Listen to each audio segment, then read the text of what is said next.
got taken for $1 million because he didn't have two-factor authentication on his email. The bad guy forwarded all his calls to the cyber criminal. When they wired money out of his account, picked up the phone and called his number. And who do you think answered the phone, Carl? Some guy in Eastern Yeah. Europe. Hello, and welcome to CEO Authors, the show where leaders share their stories, strategies, and ideas that drive success. I'm your host, Carl Taft.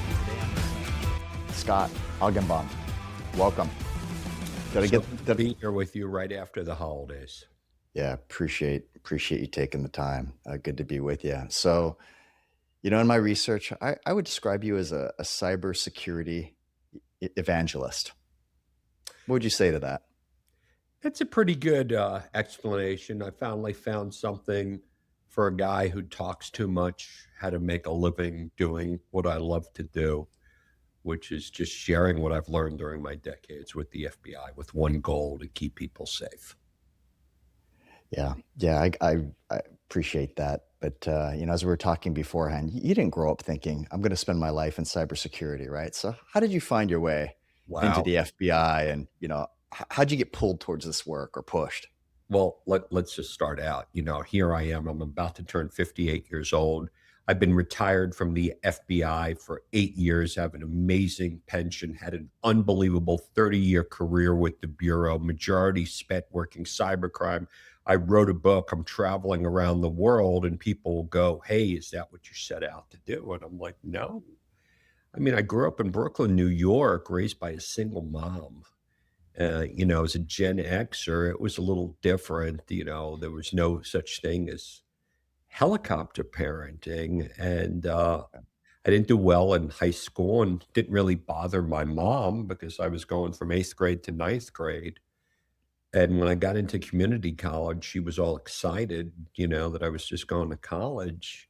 But my mom was always looking in the civil servants newspaper.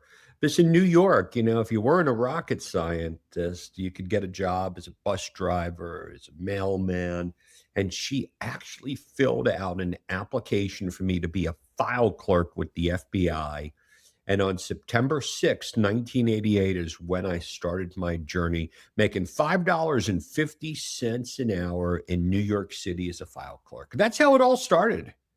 And boy, there were peaks and valleys, and it took turns and twists. So just crazy to look back and reflect on that. Yeah, so you start as a file clerk, and I've read a good part of your book. I haven't finished it yet, but how do you go from being a file clerk to getting into cybersecurity? Well, before we even go into that, it's, how do you go from being a file clerk to being an FBI agent? Fair enough. Let me tell you. So I spent 6 years in the New York City field office as a support employee for the FBI, which is really just an assistant. I was assisting on operations. I was assisting on financial projects. I go back to school at night. I work on my bachelor's degree. I work on an MBA in finance and technology. And it's about the summer of 1994. I'm 26 years old. I'm spending my summers on the beach in the Hampton and commuting back to New York.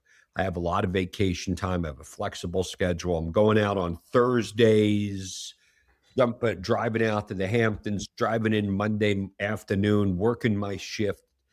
And an opportunity opens up to become an FBI agent, which is something I never wanted to do, Carl. I was working for the FBI, and now I'm going to graduate school, and I want to go into the world of investment banking. I want to go into the world of finance and Right. stuff like that.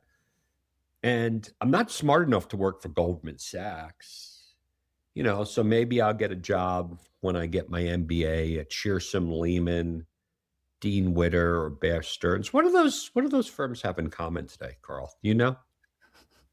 Do you remember? Not many of the listeners, if they're young enough, would know about them. Well, they don't exist anymore. Right. It was destroyed in 2008. And my boss comes to me at the time, and he was my only real father figure for me. He tells me that the FBI has openings for FBI agents. You have to be between the ages of 23, 37 years old, 4-year college degree, work-related experience. The FBI didn't hire for 3 years due to a hiring freeze, and he says, "You gotta put in for it." And I go, "Bob, that's not what I wanna do. I'm not like those guys." You know what I mean? I'm like the guy with the Frisbee and the six-pack of beer. I'm not in good shape. And he looks at me and he says, "You will put in for it, young man." I was like, "Yes, sir." And because of that, I put in for it, and I was on my way down to the FBI Academy, which is a 16-week academy. And Carl, when I got down to the Marine Corps base, which is where the academy's at, I had this real I had this flash, and it went like this. What the heck did I just do to my life? What did I do to my life? And here I am. I'm on the 17-week academy, and I'm looking around, and I'm not in great shape at the time. I'm kind of soft. I mean, at 57, I'm in the greatest shape of my life right now. I'm at the gym all the time, but I just, and I work my ass off. I don't have a problem with academics. I don't have a problem with any of that stuff. Communication's my highlight. Fitness, I'm not doing great at, and firearms just did not come naturally to me. And I struggled. It was not a fun 17 weeks. And then I got my orders. I think I'm going back to New York City. I think I'm going to, if I can't work on Wall Street, I'm going to put all these guys in jail. It was the time of Ivan Boesky and Michael Milken. And then I get my orders. I open it up. I'm in front of my class. I'm from New York City. I'm living at home. And I get sent to Syracuse, New York. And I'm like, holy crap, what did I just do here? So that's where kind of the journey starts in 1995 when I get out of the academy. And I'm like, now I'm in the FBI. And what a cool job. I mean, it was just kind of like there were 8 of us. We handled every kind of crime from the Canadian border. It was like living in, if you asked me to describe the role of an FBI agent in 1995, I'd say it was really Yeah. easy. Bad people did bad things to good people. I worked with state and local cops. We put bad guys in jail. What a fun, exciting job for this 27-year-old kid, a gun, a badge, a bulletproof vest, playing cops and robbers with my friends. And boy, do I appreciate it because I struggled so much in the FBI Academy. And that's something that you never hear about. You don't ever hear about those journeys, the journey that you take to get to it. And boy, am I excited to be working all types of criminal cases in Syracuse. We had a lot of snow to deal with. I know you as a Sure. Hawaii guy don't really understand that, do you? Yeah, not really, unless you go to 13,000 feet. But yeah, that's right. And I get involved in cybercrime in 98, 97, because I'm the only agent in the office who really knows how to use AOL, and the FBI gets involved in cybercrime. And that is really the beginning of my journey because I was the cyber guy for the office in 98, not the cool, fun, sexy job to have. Right. But the guy that knew what AOL was and knew what a dial tone was and could send an email, probably. Barely, barely. Yeah. Okay. Yeah. But I Yeah. remember, I think it was in order to be an expert, but I forgot who said it the best. I was listening to one of the influencers. He goes, in order to become an expert, you just need to know more than the guy who knows a little bit less than you. That's right. On the knowledge curve, right? You're just slightly ahead. Just, and here was the best part. Nobody wanted a job. So I became that guy. And we're chasing thrill seekers. We're chasing amateurs. Yeah. We have 2 female agents in the office. Everyone was defined by the role that you had. And this one worked bank robberies. This one worked fugitives. One of the female agents was on the DEA task force, chasing down drug dealers. The other one's working white collar and is doing the marshal stuff. And I'm chasing down 16-year-old kids trying to hack into the Pentagon. Right. Turning them into advisors if you can catch them and they're smart enough. At least so I read. Who knows? Well, yeah, or scaring the crap out of them and stuff like that. I actually met a kid, and I talked about it in the book. I had to go up there And I had to run up to one of the universities because I get a call on a snowy Sunday night that there's some kid over, I think it was at Clark's Potsdam University, trying to get into Cape Kennedy, and I had to run up there and read him the riot act. And he tracked me down later in life. He's doing very well. And he said it was because I scared the crap out of him. So I'm glad I had a positive role in someone's life. Yeah, 100%. That's great. So how long were you a cybersecurity, labeled the cybersecurity guy at the FBI for? I started in my core competency, Washington, D.C., 2003. The FBI forms a cyber division at FBI headquarters. Work on the emerging threat, and this is after September 11th. Mhm. I get there, all my friends tell me, get this, girl, I'm committing career suicide because the cybercrime problem will go away by 2006. So let me ask you, how's that working out for anyone? 100%. Well, we can get into the cybercrime counts and the billions that are Yeah, ramping up year to year. But I it think, just keeps getting worse. But yeah, it's yeah. one of these things that I always point out in my story that, there's so many twists and turns. It's like I barely Mm, get out of Quantico. I get involved in cybercrime. Everybody makes fun of me. They tell me the cybercrime problem's going away. I get to Nashville in 2007 as the first supervisor of the FBI cybercrime squad. I spend 11 years in Nashville, Tennessee, picking up the pieces of destroyed businesses and destroyed lives. And there's twists and turns there too, because I couldn't get anyone to listen to me. And then I retired on my 50th birthday, 2018. Amazing 30-year career. If I had a chance to do it all over again, I would. I don't miss the FBI to this day. Why? Because I took the best parts of my job and I turned it into what I want to be as an entrepreneur. And I've continued my journey to this day. So I don't miss it because I have the best parts. The guys and girls that I worked with, I'm still tight. So the yeah. journey still continues to this day. Amazing. So along those lines then, so what is your message and goal today? So what is your BHAG? What are you trying to put out into the universe and help society with? If I had a time machine and I can go back in time, probably could have prevented 98% of cybercrime victimization. I'm a Wow. people person. I'm a connector. I love people. So what I have done is taken, into an almost evangelical movement called the cyber secure mindset, which is to teach people how to reduce their chances of becoming the next victim. Because I'll tell you what you don't want, who you don't want to be. I'm on LinkedIn all the time.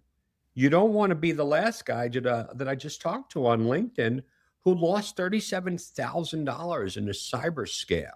Okay. And here's what I'm about to tell you, he's not getting his money back. And we're going to dive into that. Nobody's going to go to jail. I was a crisis negotiator, which means I know active listening skills better than most. And I have to sit with him and I have to wait for the right point in the conversation to say, nobody's here to help you. But if I could have got him to follow me, or go to my YouTube channel, go to LinkedIn, I could have kept him safe.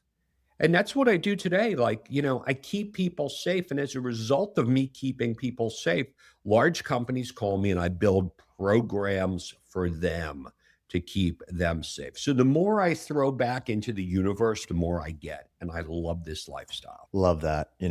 I think a lot of listeners, myself included, right? When you hear FBI or cybercrime, right? You're imagining some sophisticated hackers, and maybe they're not, but dramatic large company or slash corporate takedowns, right? I mean, what are you really seeing, or maybe that is the case, but what are you seeing from a day-to-day standpoint that maybe most people don't realize as it pertains to cybercrime? Yeah. What you read about in the paper are big organizations. And you know what? When a large organization has a data breach, it's okay. But what you don't hear about is how the bad guys now are going after people. They're going after people like us. They're going after our family members. And they're going to hit us so many different ways. that you don't even realize it. And we keep spending money on technology solutions for people problems. But if you follow what I tell you to do and we can lay it out in 7 or 8 steps and not even read the book, you could keep yourself safe. But, Carl, I want to ask you, and this is one of the frustrations that I have all the Sure. time, is how do I get people to take things seriously if they don't think there's a problem? It's not an easy question, but that's what I struggle with every single day. Yeah, I can just say or reiterate for our listeners. I think we were talking about this, in one of our prior conversations. I mean, I know 3 people that have been hacked this year. The value of that maybe aggregate monetary loss, $600,000. 3 people.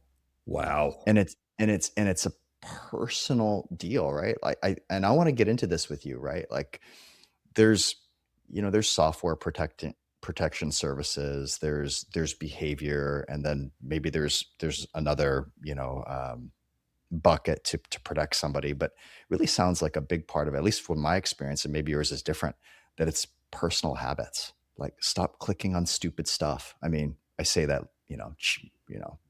in jest, but that's the reality, right? Like, you have to be smart about your behaviors. Yeah, if we kind of go behind, so what do? I go over to organizations, I change behavior.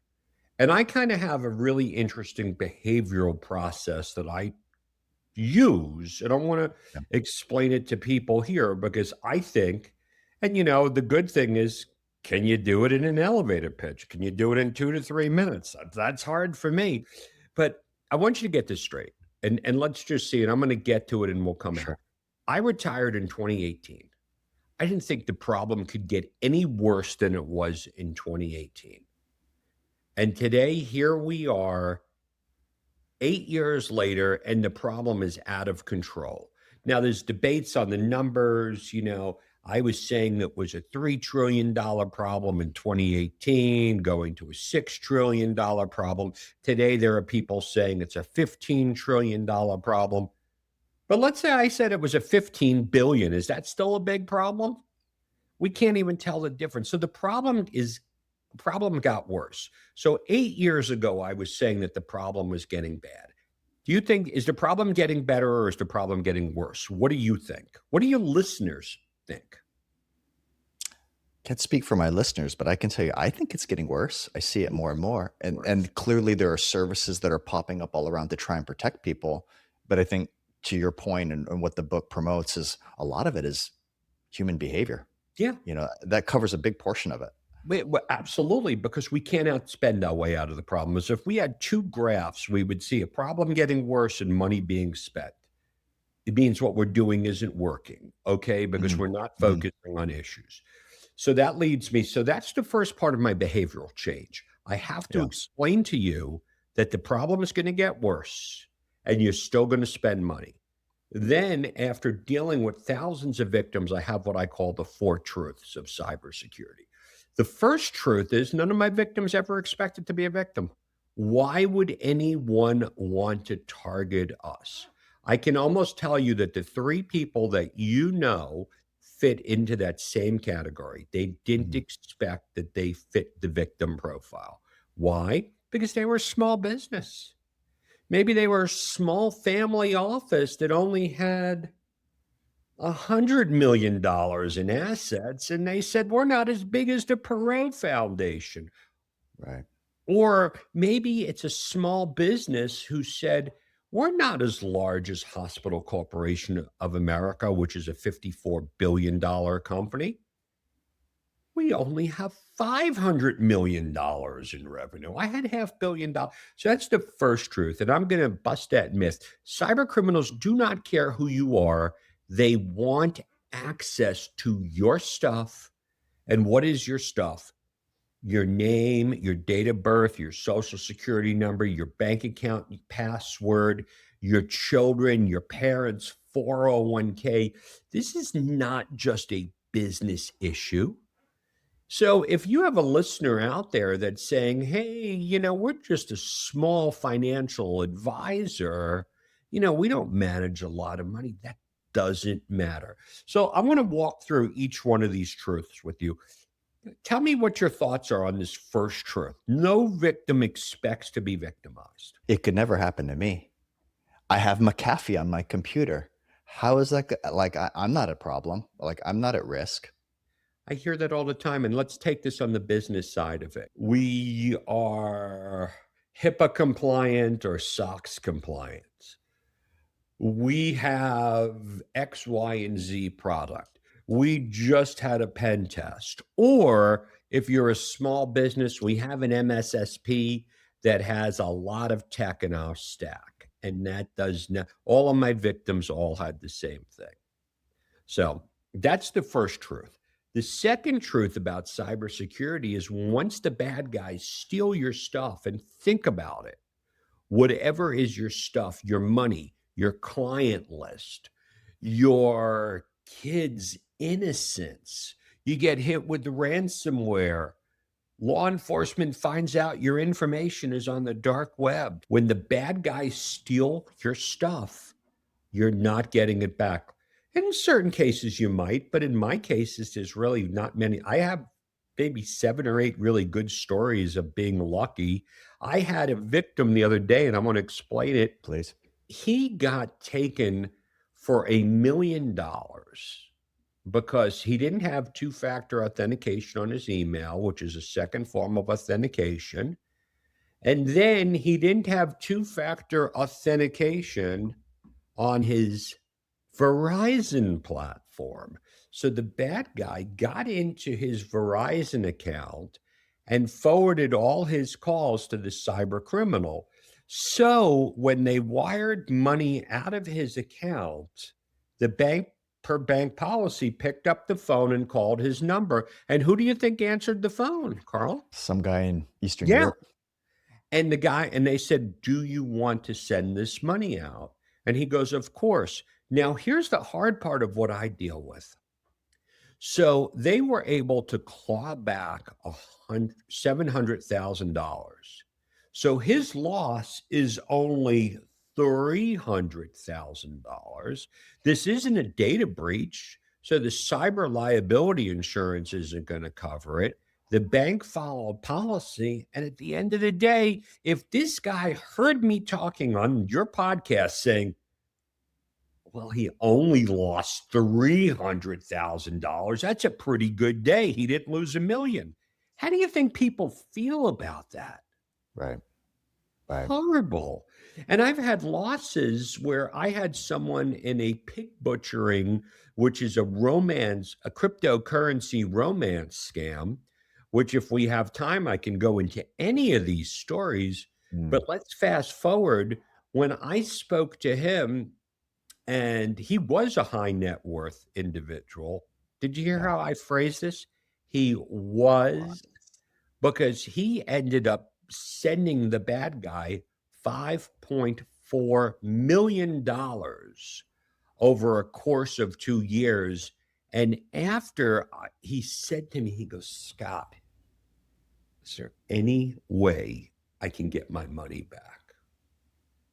And it's almost like talking to someone who probably lost a loved one, or someone who lost their arm, saying, can you put it on? It's not going to happen. And then he said to me, well, what about putting the bad guys in jail? And that's truth 3. So truth 1 was he didn't expect to be a victim.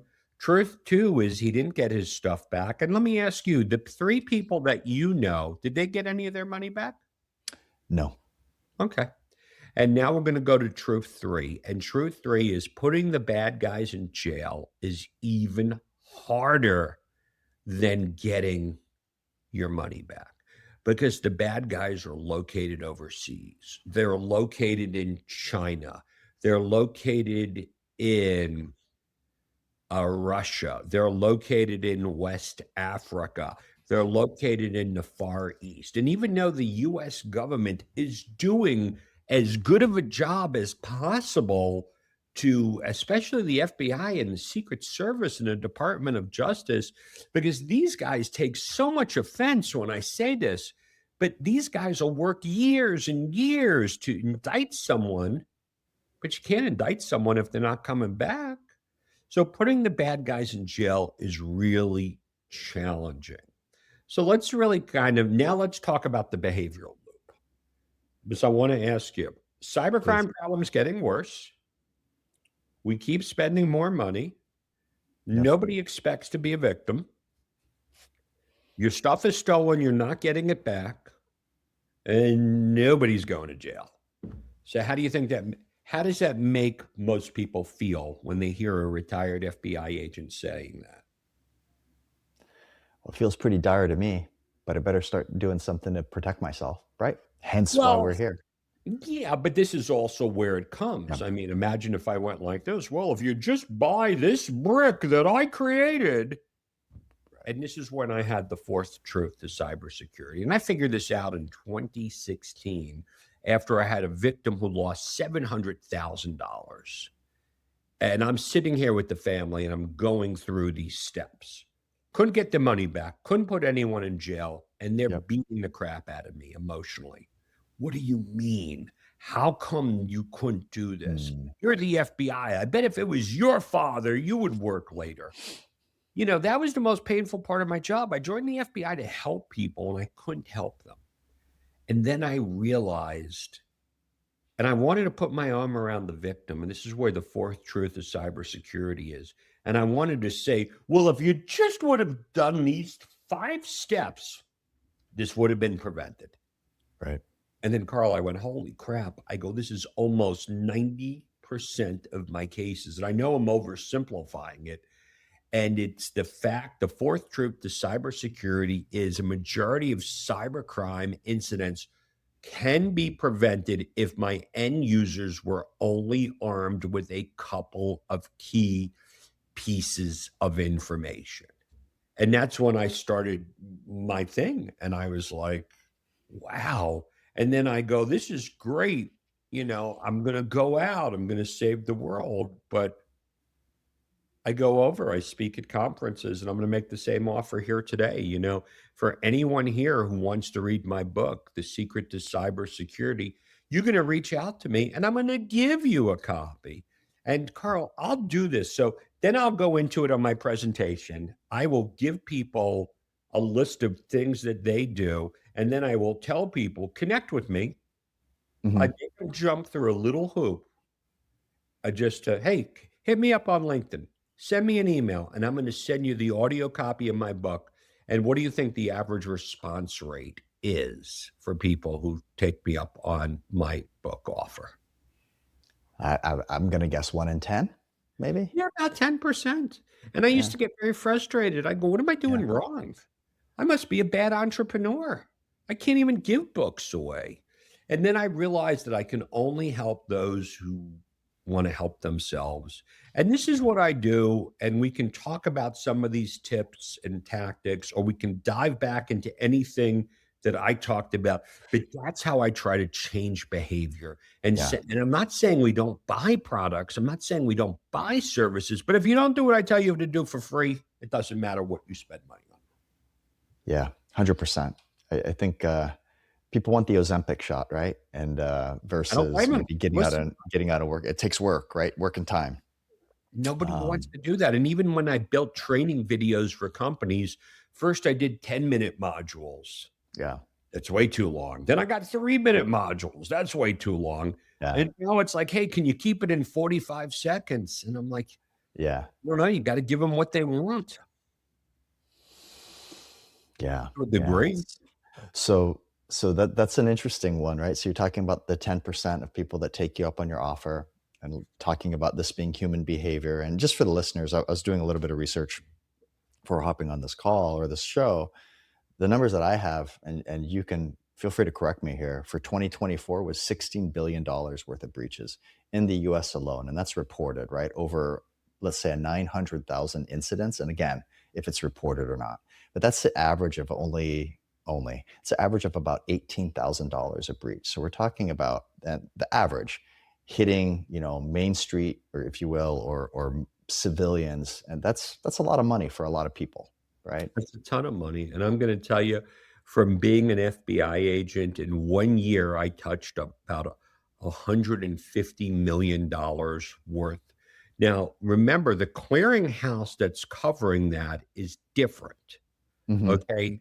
I touched almost $100 million one year in Nashville, Tennessee, and reported was only $700,000. So what does that mean? The mechanics are not there. Wow. And there's a lot of researchers, because I hate to say it, just think about what a cybersecurity marketing person would do with my message. They'd convince you to buy anything. So the information security marketplace also wants to prey upon your fear. They want you to buy the identity theft protection. They Right. want you to buy some kind of software. And all they're into doing is selling product. And I get Right. it.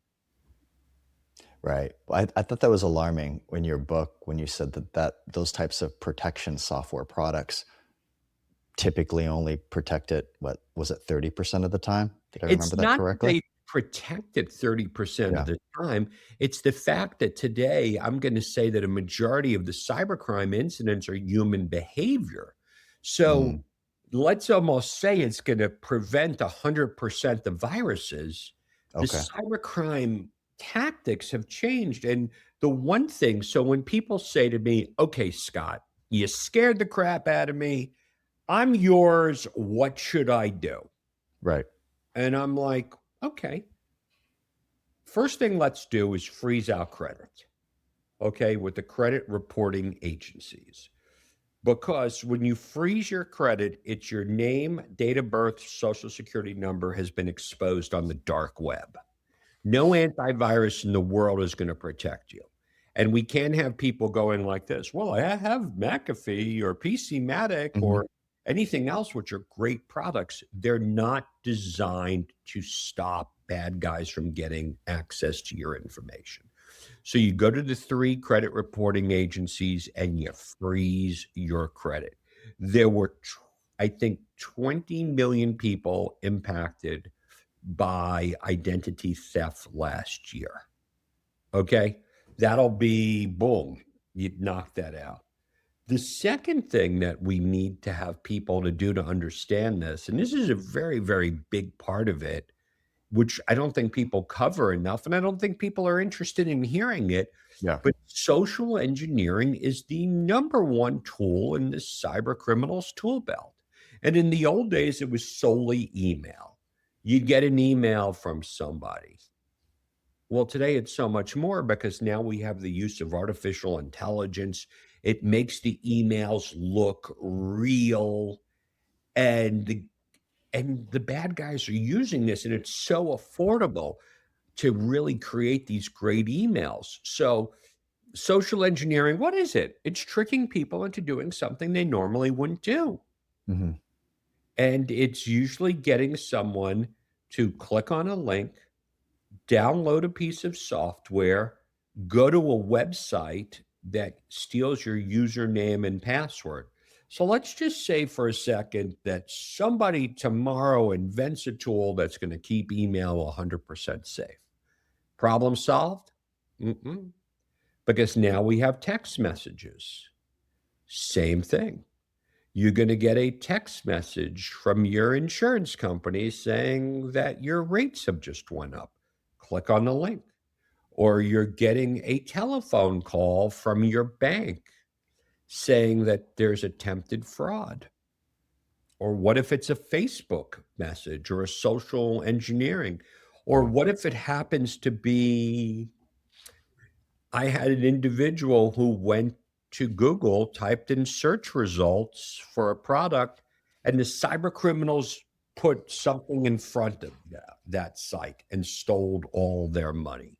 Or we have a pop up. So there's a combination of them. And that's what people don't understand, the intersection between social engineering, Hmm. cybercrime, and artificial intelligence, and recognize these 10 different types of attacks. But how do you get people to pay attention to this? It's like trying to get my wife to, follow a fantasy football league blog. It's like, doesn't interest me. It's part of why I'm having you on the show. I think this is important stuff. So cutting to, Pareto and the 20% of things that could maybe help people 80% of the time. What are the 3 or 4, 5 things that people could do to Okay. We already minimize? talked about freezing your credit. No excuse. Got to Yes. do it. Yep. Understanding the different types of social engineering attempts. Very important. Mm. Emails, text messages, telephone calls, Facebook messages. And in each one of these, there's so many different scams. That's Hmm. the whole thing. And then pop-ups. And what do you do if you get an email from somebody you know and somebody you trust? Yeah. I went overseas to do traveling. I told my family, I said, God forbid something happens to me and I call you up and there's an emergency that asks for money. Or even if you have a vendor and you're the CEO of a company, have a code word with your family and your business. Don't do wire transfers based solely on email or text messages. So that's number two. Number three is realize that your username and password is probably on the dark web as we speak. So what does that mean? So I'll give you a perfect example of that. We've had over the past year 4 significant data breaches where usernames and passwords were stolen. AT&T lost 160 million. Ticketmaster, I think, lost 540 million. Change Healthcare lost a bunch.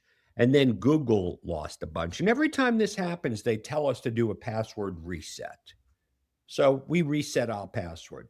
But the cyber criminals are banking on the fact that 66% of the population is using the same password for multiple platforms.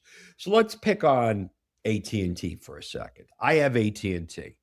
160 million AT&T users. Let's say all of them change their password, bro. Out of those 160 million AT&T users, what percentage do you think have an iPhone? I don't more than 50%. That's All for right, sure. let's say Yeah. 50. For Yeah. this example, let's say it's 10, right? Because Okay. it has to be a lot more than 10, right? Let's even go Sure. 5. Let's say 5. There's no way it's 5. What's 5% of 160 million? Testing my math here. That's 8. I think that's a 8, lot. 8, a Oh, lot. Yeah. 8 million. Yeah. 8 million people. Now the bad guy is going to bank on the fact that 66% of the population is using the same password for multiple platforms. And if he logs into your iCloud account, you know what he's going to get access to? Everything. And it's Everything. game over. So we have to make sure that we identify our mission critical platforms. And let me tell you the 4 or 5 things everyone needs to know right now. We need to put two-factor authentication, which is a Mhm. second form of authentication, Mhm. on 5 very important accounts.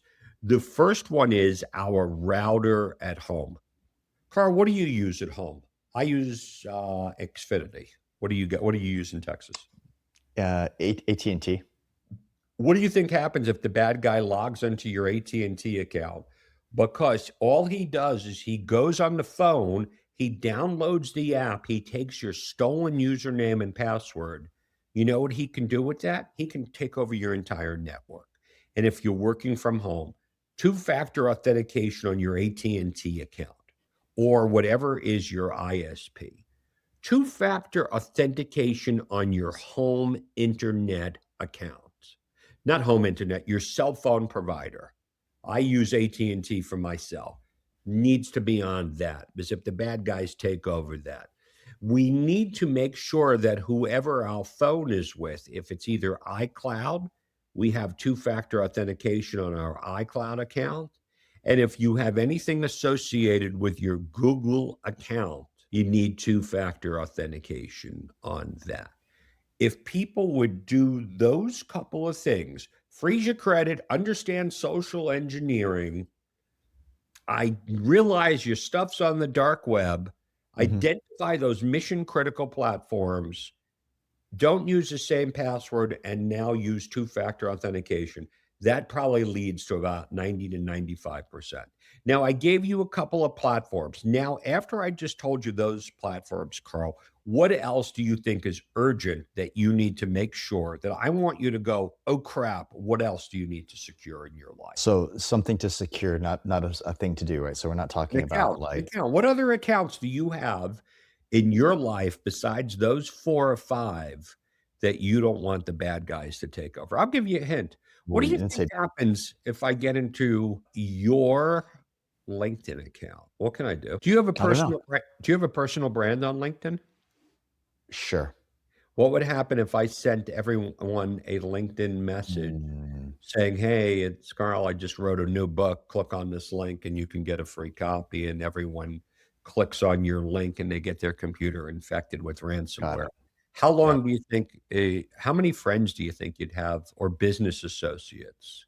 A lot. What if you're using Salesforce or a CRM and the bad Right. guys get into Or that? HubSpot, yeah, or whatever. These are the things that I'm trying to build up and I'm writing in my next book and I'm Mm, trying to build courses around because unfortunately it's drinking out of a fire hose. But if you do these couple of things, it's a little bit more than set it and forget it, I hate to say. mm, It's hard. It's not easy for the average guy. I live this world. right. Right. Well, I think that's the value, right? You see a lot. And I've seen a fraction, like not even like maybe 3 decimal points down from what you see ultimately on an annual basis. And it's still alarming to me. Um, It's been an interesting journey because listen, if we put our entrepreneur hat on here, I make a great living. I get called in by very large companies that pay me a lot of money to do a little bit of work, and they say, "Hey, we want you to keep all of our employees safe. We're gonna give you 45 minutes." And then I'm like, "Well, what about afterwards? We can give them this and give them that." And they're like, "Look, we got a requirement. In order to save money on our insurance, we just need you to certify you gave us 45 minutes worth of training." I'm like, "Yeah, but everyone's gonna forget about it a couple of hours later," and they're like so that's where I struggle as an entrepreneur because to me, mhm. it's almost like creating an art. I just take it so seriously because every day Right. the phone rings and I get these calls and I just wish like somebody would have listened.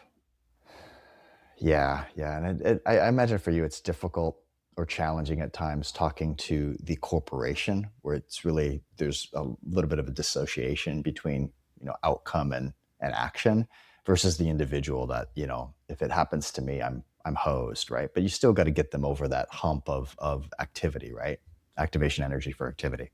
Yeah, and then I get really cool trips, like I'm going to Australia, I'm going to Cambodia, I'm going Yeah, to Jakarta, and I give it my heart and soul, and they pay me to do this, and I love it. But I'm like, how do I get my message into the hands of people who aren't at my conferences or see this or, what's the call to action? And you can't really quantify. I can never quantify it. I mean, I sell enough books, but yeah.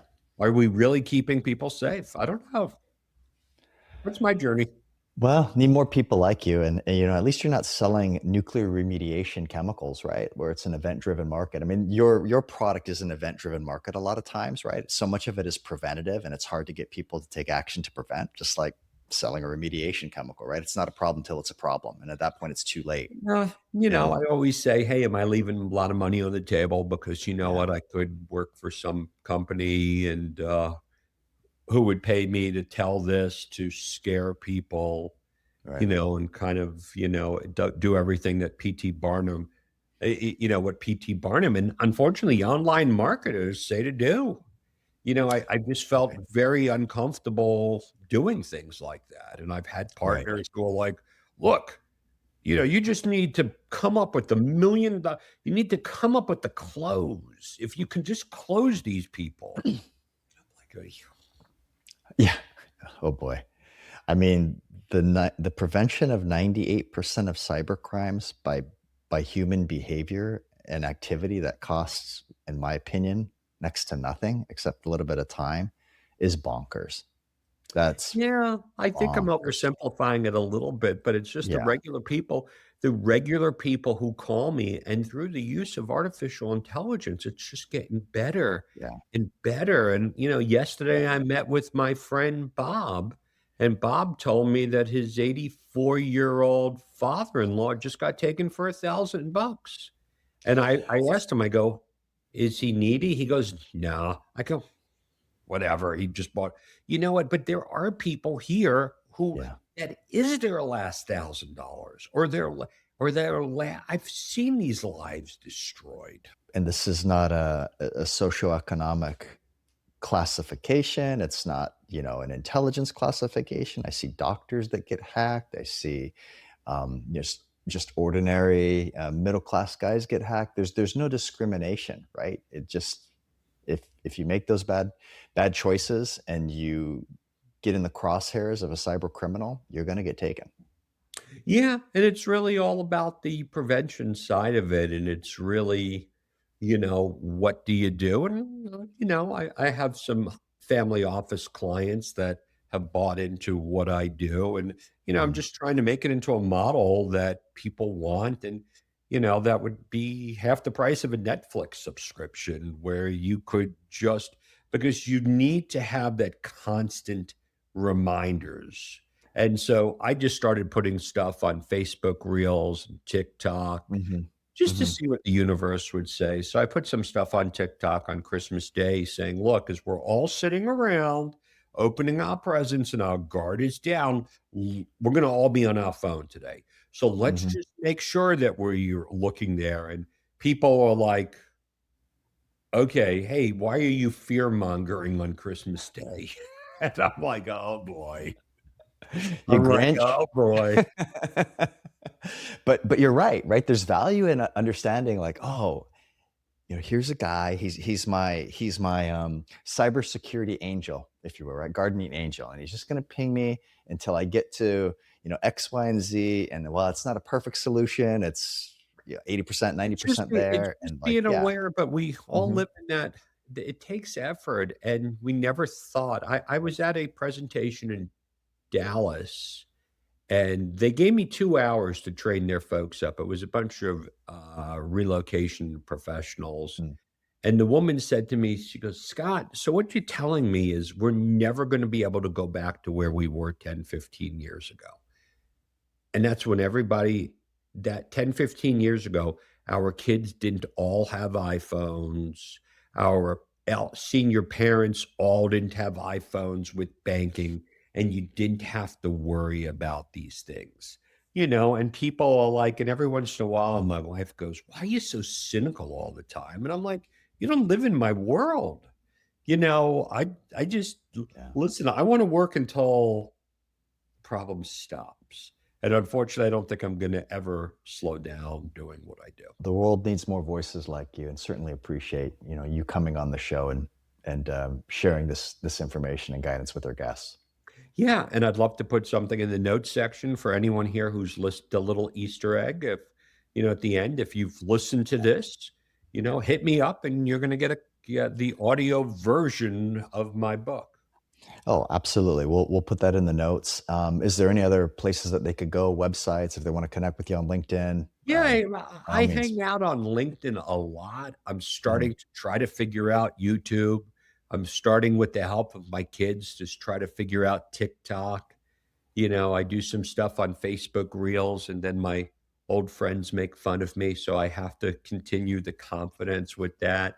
Also, it's cyber secure mindset. Just Google me. There's so much that's out Okay. there on me. But and really for the small businesses, if you have any questions, I rather have you hit me up beforehand because I answer victim requests all the time. But just remember the main points I want to leave you with is bad guys steal your stuff.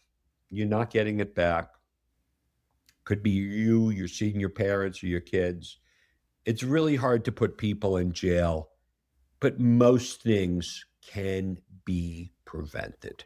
That's the big takeaway. Thanks, Scott. Appreciate the time. Thank you.